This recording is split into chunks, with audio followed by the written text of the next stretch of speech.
खरं तर राज्यामध्ये अतिवृष्टी जाहीर करायला पाहिजे। आणि या अगोदर म्हणजे 2023 मध्ये आपण 3 वेळा अतिवृष्टी जाहीर केली, 19 मध्ये अतिवृष्टी जाहीर केली, 20 मध्ये सुद्धा आपण अतिवृष्टी जाहीर केली होती, काही तालुक्यामध्ये केली। आता इथे कलेक्टरनं अहवाल पाठवला, उपसमितीसमोर पुऱ्या महाराष्ट्राचं चित्र गेलेलं आहे, तरी अतिवृष्टी जाहीर करायला सरकार तयार नाही।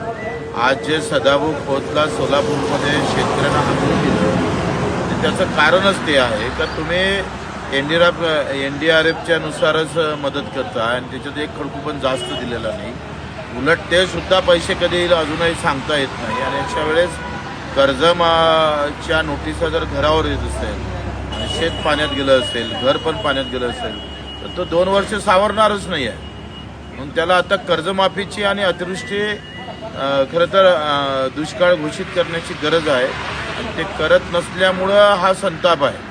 सदाभाऊ खोतवर संताप नाही, शासनावर तो संताप आहे। ते सदाभाऊने समजून घेतलं पाहिजे। मला तर वाटतं गावातल्या प्रत्येक शेतकऱ्यांना आता हे करण्याची गरज आहे।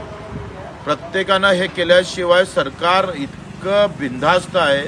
काल ते मुख्यमंत्री असं म्हणत होते का आम्हाला कर्ज आता शेतकऱ्याला मार्चमध्ये फेडावं लागतं, आताच का माफी करायची, म्हणजे मार्चपर्यंत सुधारणार आहे वाटतं, असं मुख्यमंत्र्याला वाटतं का?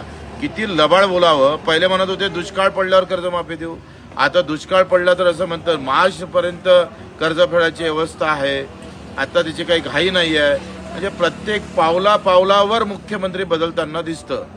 लाडकी बहिणीचे तुम्ही निवडणुकीच्या अगोदर पैसे नसताना 3 हप्ते सोबत दिले, कारण तुम्हाला मत पाहिजे होतं। आता शेतकरी अडचणीत आहे तर तुम्हाला मताचा काही संबंध नाही, म्हणून तुम्ही ते कर्जमाफी करत नसाल तर तुम्हाला भोगावंच लागेल। आता फक्त हाकलून दिलं, लोक तुडवल्याशिवाय राहणार नाही।